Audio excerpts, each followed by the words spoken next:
ആത്മനമസ്കാരം. ദേവീമാഹാത്മ്യം ഉത്തമചരിതം അധ്യായം 5. ദേവീദൂത സംവാദം. ദേവിയും ശുംഭനിശുംഭന്മാരുടെ ദൂതന്മാരുമായുള്ള സംവാദമാണ് ഈ അധ്യായത്തിൽ പറയുന്നത്. സർവമംഗളമാംഗല്യേ ശിവേ സർവാർത്ഥസാധികേ ശരണ്യേ ത്രംബകേ ഗൗരീ നാരായണീ നമോസ്തുതേ. ഋഷിരുവാച പുരാ ശുംഭ നിശുംഭാഭ്യാം അസുരാഭ്യാം ശചീപതേഃ ത്രൈലോക്യം യജ്ഞഭാഗഃ ച യജ്ഞഭാഗശ്ച ഹൃദാ മദബല ആശ്രയാത്.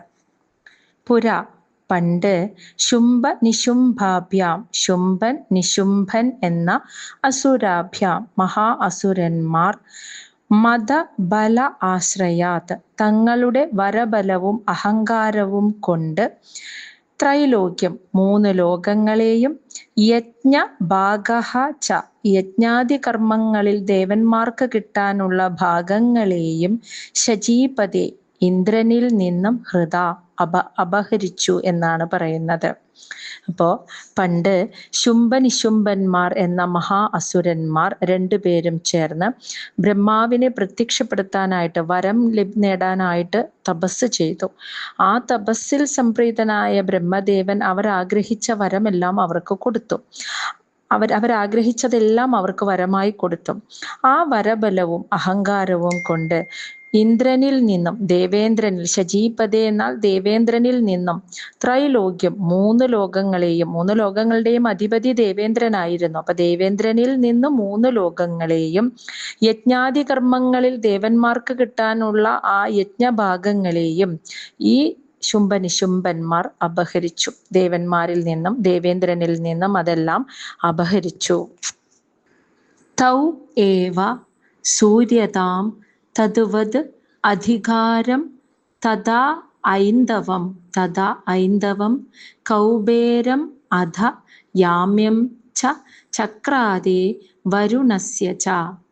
തൗ ഏവ അവർ 2 പേരും ഈ 2 ശുംഭൻ നിശുംഭൻ എന്നീ 2 അസുരന്മാർ ശുംഭനിശുംഭന്മാർ സൂര്യതാം സൂര്യന്റെയും തദ്വത് അതുപോലെ ഐന്ദവം അതായത് ചന്ദ്രന്റെയും ഇന്ദു എന്ന് വെച്ചാൽ ചന്ദ്രൻ അപ്പൊ ഐന്ദവം ചന്ദ്രന്റെയും അധികാരം ആ അധികാരത്തെയും തഥാ അതുപോലെ കൗബേരം കുബേരന്റെയും അധ അതുപോലെ യാമ്യം യമന്റെയും ഒപ്പം വരുണസ്യ ച വരുണന്റെയും അധികാരത്തെ ചക്രാതെ തട്ടിയെടുത്ത് നടത്തിപ്പോന്നു എന്ന്. അപ്പോ ശുംഭനിശുംഭന്മാർ ദേവേന്ദ്രനെ പുറത്താക്കി ദേവേന്ദ്രനിൽ നിന്നും എല്ലാ അധികാരങ്ങളും കയ്യിലാക്കി. അതുമാത്രമല്ല സൂര്യന്റെയും ചന്ദ്രന്റെയും കുബേരന്റെയും യമന്റെയും വരുണന്റെയും എല്ലാ അധികാരങ്ങളും തട്ടിയെടുത്ത് ഇവർ നടത്തിപ്പോന്നു. ശ്ലോകം 3. തൗ ഏവ പവന ഋദ്ധിം ച ചക്രതുഃ വഹ്നി കർമ്മ ച തതോ ദേവാഃ വിനിർദൂതാ ഭ്രഷ്ടരാജ്യാഃ പരാജിതാഃ. തൗ ഏവ അവർ 2 പേരും ശുംഭനിശുംഭന്മാർ അവർ തന്നെ പവന ഋദ്ധിം ച വായുദേവന്റെ അധികാരത്തെയും വഹ്നി കർമ്മ ച അഗ്നിയുടെ കർമ്മങ്ങളെയും ചക്രതു അവരിൽ നിന്നൊക്കെ വായുദേവനിൽ നിന്നും അഗ്നിദേവനിൽ നിന്നും തട്ടിയെടുത്ത് അവർ ശുംഭനിശുംഭന്മാർ കൈകാര്യം ചെയ്തു. തഥാ അനന്തരം ദേവാഹ ദേവന്മാരെല്ലാം പരാജയപ്പെട്ട് ഭ്രഷ്ടരാജ്യാഹ രാജ്യം നഷ്ടപ്പെട്ടവരും വിനിർദൂത ദേവലോകം നഷ്ടപ്പെട്ടവരുമായി തീർന്നു. അതായത് ദേവലോകത്തുനിന്നും പൂർണ്ണമായും അവർ പുറത്താക്കപ്പെട്ടു. എല്ലാതും അവർക്ക് നഷ്ടപ്പെട്ടു എന്ന്. അപ്പൊ വായുവിന്റെയും അഗ്നിയുടെയും ഒക്കെ കർമ്മങ്ങൾ അവരെയൊക്കെ പുറത്താക്കിയിട്ട് ആ കർമ്മങ്ങളൊക്കെ ശുംഭനിശുംഭന്മാർ ഏറ്റെടുത്ത് ചെയ്യാൻ തുടങ്ങിയോടുകൂടി ദേവന്മാർ ദേവലോകത്ത് നിന്നും പൂർണ്ണമായും പരാജയപ്പെട്ട് അവിടെ നിന്നും പുറത്താക്കപ്പെട്ടു.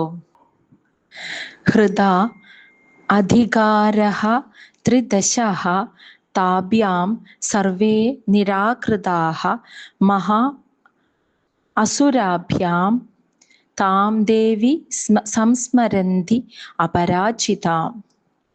ഇവിടെ താഭ്യാം ആ മഹാസുരാഭ്യാം ആ മഹാസുരന്മാരാൽ ശുംഭനിശുംഭന്മാരാൽ എല്ലാ അധികാരങ്ങളും നഷ്ടപ്പെട്ട അധികാരങ്ങളൊക്കെ അപഹരിക്കപ്പെട്ട് നിരാകരിക്കപ്പെട്ട സർവേ ത്രിദശ എല്ലാ ദേവന്മാരും അപ്പോൾ ആ ഒരു അപരാജിത ആർക്കും പരാജയപ്പെടുത്താൻ കഴിയാത്ത താം ദേവി ആ ദേവിയെ സംസ്മരന്തി നല്ലവണ്ണം സ്മരിച്ചു പ്രാർത്ഥിച്ചു എന്നാണ് പറയുന്നത്.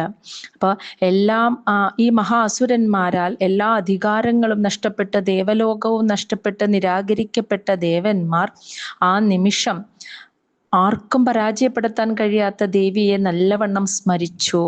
ഇതിനു മുന്നേ ദേവി അവർക്ക് അനുഗ്രഹം കൊടുത്തിരുന്നു. നിങ്ങളെ കൊണ്ട് പരിഹരിക്കാൻ കഴിയാത്ത പ്രശ്നങ്ങൾ വരുമ്പോൾ എന്നെ സ്മരിച്ചാൽ ആ നിമിഷം ഞാൻ നിങ്ങളുടെ ആപത്തുകൾ തീർത്തു തരാമെന്ന് ദേവി അവർക്ക് വരം നൽകിയിരുന്നു. അതാണ് ഇവർ ആ സമയം ദേവന്മാർ ആ ദേവിയെ സ്മരിക്കാൻ കാരണമായത്. അതാണ് അടുത്ത ശ്ലോകത്തിൽ പറയുന്നത്. തയാ അസ്മാകം വരോ ദത്തോ യഥാ ആപത്സു സ്മൃത അഖിലഃ ഭവതാം നാശയിഷ്യാമി തത്ക്ഷണാത് പരം ആപദഃ. തയാ ആ ദേവി അസ്മാകം വരോ ദത്തോ അതായത് വലിയൊരു വരം നമുക്ക് നൽകിയിട്ടുണ്ട്. ദേവന്മാർ പറയാണ് ആ ദേവി നമുക്ക് വലിയ വരം നൽകിയിട്ടുണ്ട്. യഥാ എപ്പോഴാണോ ആ ഒരു അഖില എന്ന് വെച്ചാൽ എല്ലാ രീതിയിലുള്ള പരം ആപത്തുകൾ വന്നു ചേരുന്നത്, ദേവന്മാർക്ക് എപ്പോഴാണോ വലിയ വലിയ ആപത്തുകൾ വന്നു ചേരുന്നത്, അപ്പോൾ സ്മൃത എന്നെ സ്മരിക്കുകയാണെങ്കിൽ തക്ഷണാത് ആ നിമിഷം മുഴുവൻ ആപത്തുകളെയും ഞാൻ നാശയിഷ്യാമി നശിപ്പിച്ചു തരാം എന്ന് ദേവി അവർക്ക് വാക്ക് നൽകിയിരുന്നു. എപ്പോഴാണോ നിങ്ങൾക്ക് ആപത്ത് വരുന്നത് ആ നിമിഷം എന്നെ സ്മരിക്കുകയാണെങ്കിൽ ഉടൻ തന്നെ ക്ഷണനേരം കൊണ്ട് ആ ആപത്തുകളെയൊക്കെ ഞാൻ നശിപ്പിച്ചു തരാം എന്ന് ദേവി നമുക്ക് വരം നൽകിയിട്ടുണ്ടല്ലോ എന്ന് ദേവന്മാർ അവിടെ നിന്ന് ഓർക്കുകയാണ്. അതുകൊണ്ടാണ് അവർ ആ സമയം എല്ലാ തരത്തിലും നിരാകരിക്കപ്പെട്ടപ്പോൾ ദേവിയെ സ്മരിച്ചത്. ഇതി കൃത്വാ മതിം ദേവാ ഹിമവന്തം നഗേശ്വരം ജഗ്മുഹു തത്ര തതഃ ദേവീം വിഷ്ണുമായാം പ്രതുഷ്ടുവുഹു.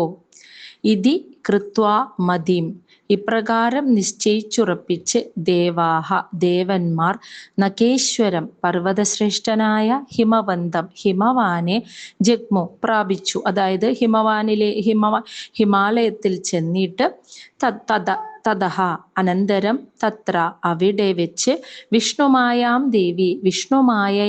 ദേവിയെ പ്രതിഷ്ഠുവു സ്തുതിച്ചു എന്ന ഭക്തിയോടെ സ്തുതിച്ചു എന്നാണ്.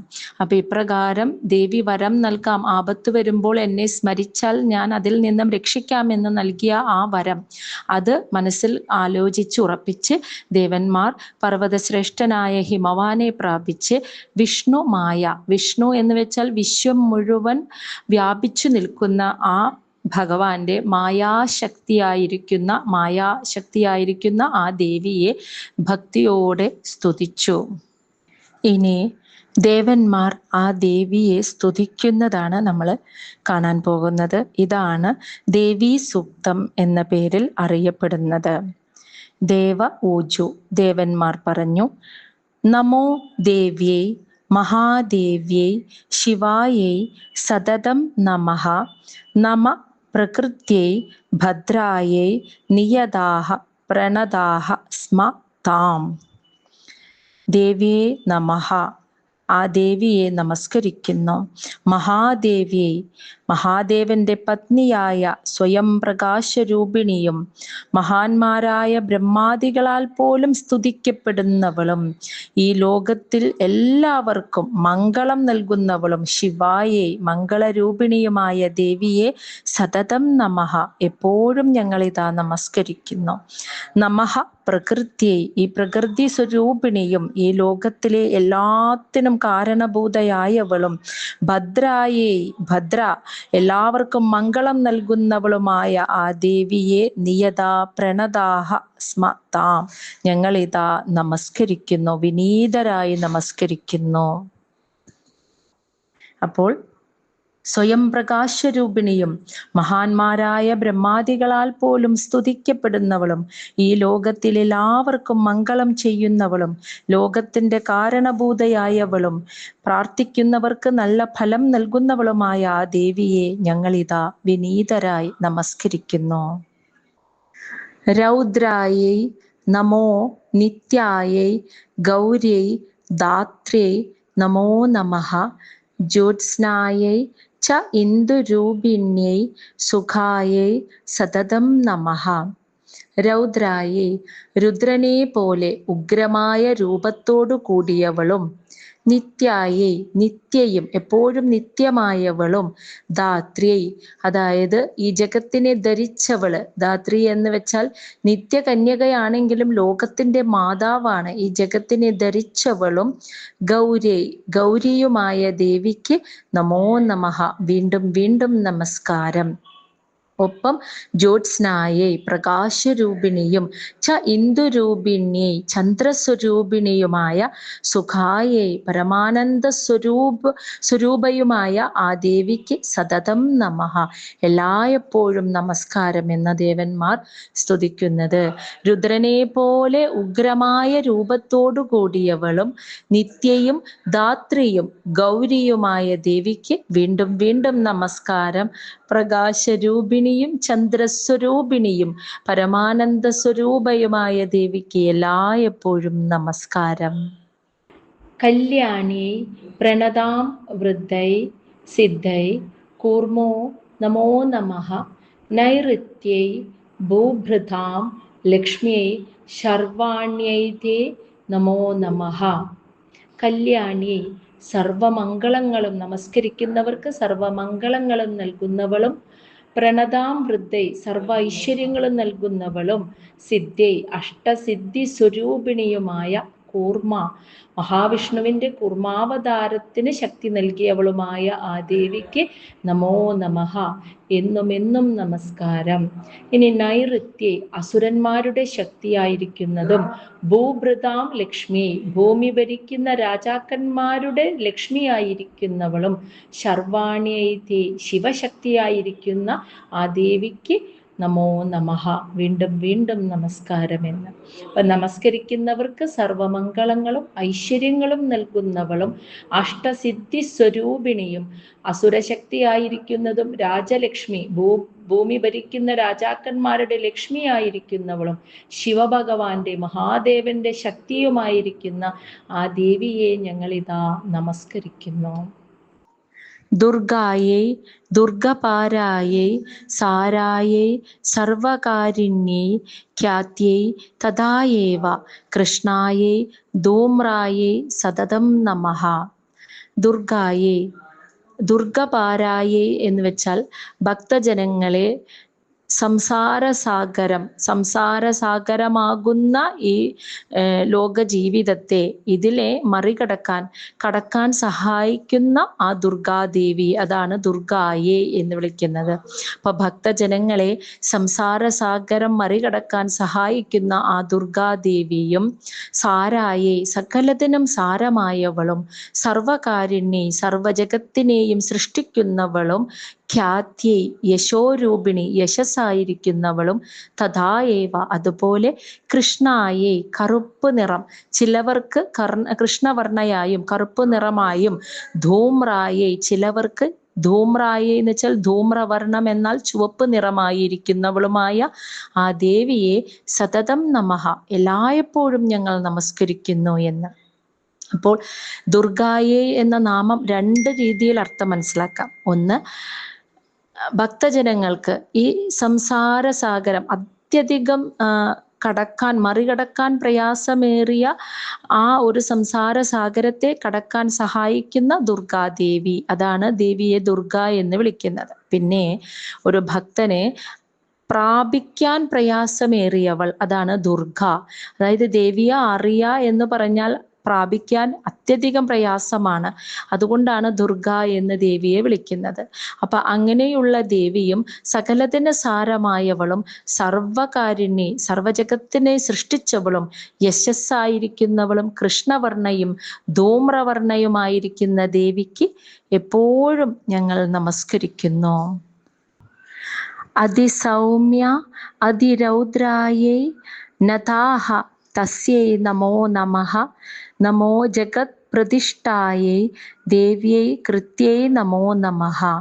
അതിസൗമ്യ, ഒരേ സമയം ഭക്തന്മാരോട് അതിസൗമ്യയായും അതിരൗദ്രായൈ, ശത്രുക്കളോട് അതിരൗദ്രയായും വർത്തിക്കുന്ന തസ്യൈ, ആ അമ്മയ്ക്ക്, നഥ, ഞങ്ങളുടെ, നമോ നമഃ, നമസ്കാരം.